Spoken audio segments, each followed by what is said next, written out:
Oh boy, disclaimer. Welcome, one and all, to Banderson's Treehouse of Horror Countdown Review. Continue watching, if you dare.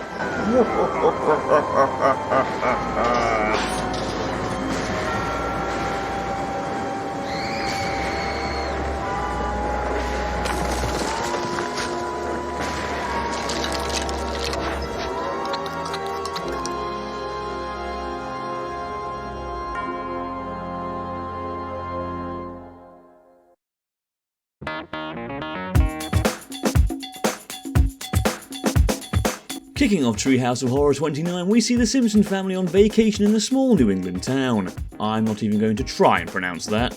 Homer is there for an oyster eating contest, but it turns out to be a trap as the town is inhabited by fish people who want to sacrifice the family to their god Cthulhu.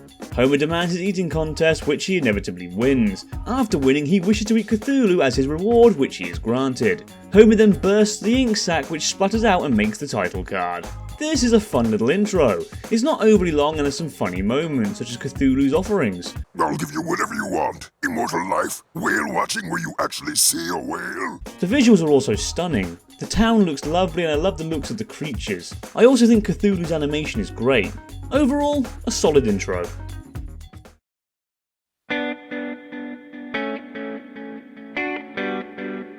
What's this? A Simpsons parody that takes a film and does something interesting with the concept? Well, I never!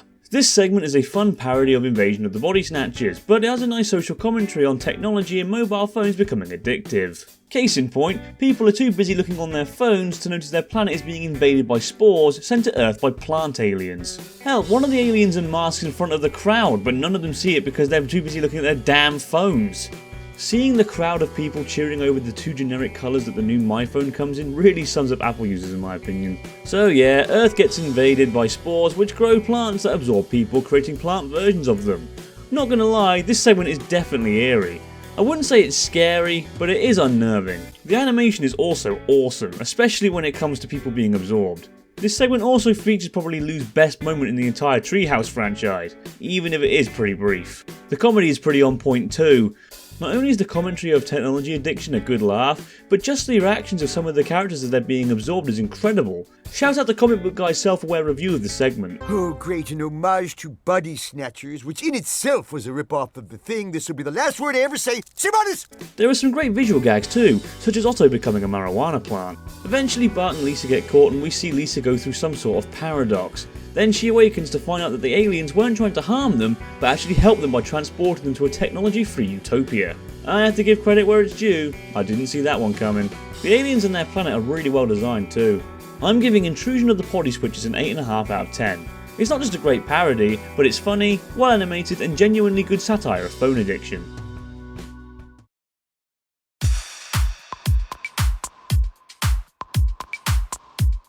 God, that's a tough one to pronounce. What's with these horrible names lately? In this segment, Bart wakes up only to find himself chained up in a room with Nelson and Milhouse. Turns out the culprit is Lisa. Well, I'll be honest, that was a shock. Oh wait, sorry, not Lisa. Penelope. I'm not Lisa, I'm Penelope. Yeah, turns out Lisa has gone mad and has multiple personalities. It's an obvious parody of the movie Split. Being honest, there really isn't much to say. It's a very simple premise. I really like the different personalities of Lisa. Shout out to Jeremy Smith for her fantastic voice work here. Oh yes, the Simpson boy. He called. He's staying with the Milhouse for an extra day. All the different personalities work because they're well voiced. Lisa is also very unnerving in this segment. Her twisted mind and rage are quite freaky. Seeing her hitting her head in between each personality change is pretty chilling too. My favourite personality is the Scottish one, partly because of her antics and partly because she clearly killed groundskeeper Willie to get it. After tormenting them a few times, Lisa gives them the keys for the chance to escape. Once they escape from the room, Lisa's rage has clearly reached boiling point as she tries to kill Milhouse by throwing him into a newspaper bundler. She then uses magnets to kill Nelson in one of the most imaginative kills I've ever seen. Once she corners Bart, it's revealed that she went mad after he vandalised her test, resulting in her getting an F grade. As Lisa is about to kill Bart by crushing him under a huge pile of garbage, he begs for forgiveness and promises to be a better brother. I'll always be there for you. When your boyfriend dumps you, I'll take you drinking and tell you what a jerk he was. When he takes you back, I'll tell you he's great and go to games with him. I'll humanize your campaign biography. Damn, that's actually quite wholesome. His act of kindness snaps Lisa out of her disorder, and Milhouse somehow survived his ordeal, becoming a literal paperboy. Lisa also says she finds him cute now. Bit odd, but not a terrible ending. I'll give Multiplicity, I think that's how it's pronounced, a solid 7 out of 10. It's not overly great, but it's entertaining and well executed. Yeah, it's a simple premise, but sometimes less is more. Plus, Lisa really sells it.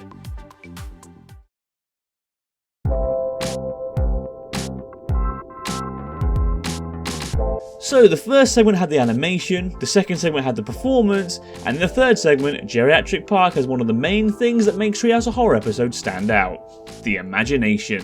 Much like Intrusion of the Potty Switchers, this segment isn't just a generic parody, instead taking the basic premise of its source material, Jurassic Park, and tweaking it to make something original. Mr. Burns, in an attempt to make even more millions, decides to mix up the DNA of the elderly with the DNA of dinosaurs to rejuvenate them. He then opens up his own retirement island, Geriatric Park. Things go extremely well until Homer turns up the temperature in the dome, causing the dinosaur DNA to override their human DNA, and they all become dinosaurs. Damn, that's an amazing concept. And they use their imagination with it too. All the characters match the dinosaurs they become, with the best being Jasper turning into a Dilophosaurus. Hans Moleman turning into a tiny dinosaur and getting squashed is not just really funny, but very fitting for his character. Speaking of funny, this segment is easily the funniest. It's packed full of visual and verbal gags. The montage of the rejuvenated elderly is great, as is this line from Homer. It's my mom. In the best mood we've ever seen her. I think married men all over the world could relate to that one. Also, Professor Frink is one of his best moments here. You can't kill me. I'm your creator, for flaving out loud. Credit hog. You were listed in the footnotes. If I had one complaint, it would be that the segment didn't quite live up to the concept's potential. It takes so damn long getting to the main focus that it barely has enough time to show it off. We see the old buggers turn into dinosaurs, there's about 2 minutes of terror, and then it's all resolved.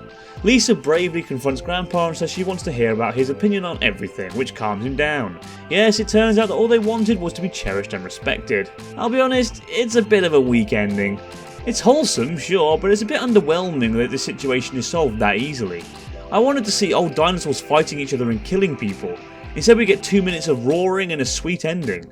Still, we do see some bloodshed as Kirk Van Houten's head gets bitten off and Mr. Burns gets eaten alive. And once again, the true monster, the soulless CEO, escapes unscathed. Damn, he spoke too soon. This one was hard to rate because it does have its flaws, but the good outweighs the bad in my opinion, so I'll go 7 out of 10. It's a funny, imaginative segment with some stunning visuals and animation.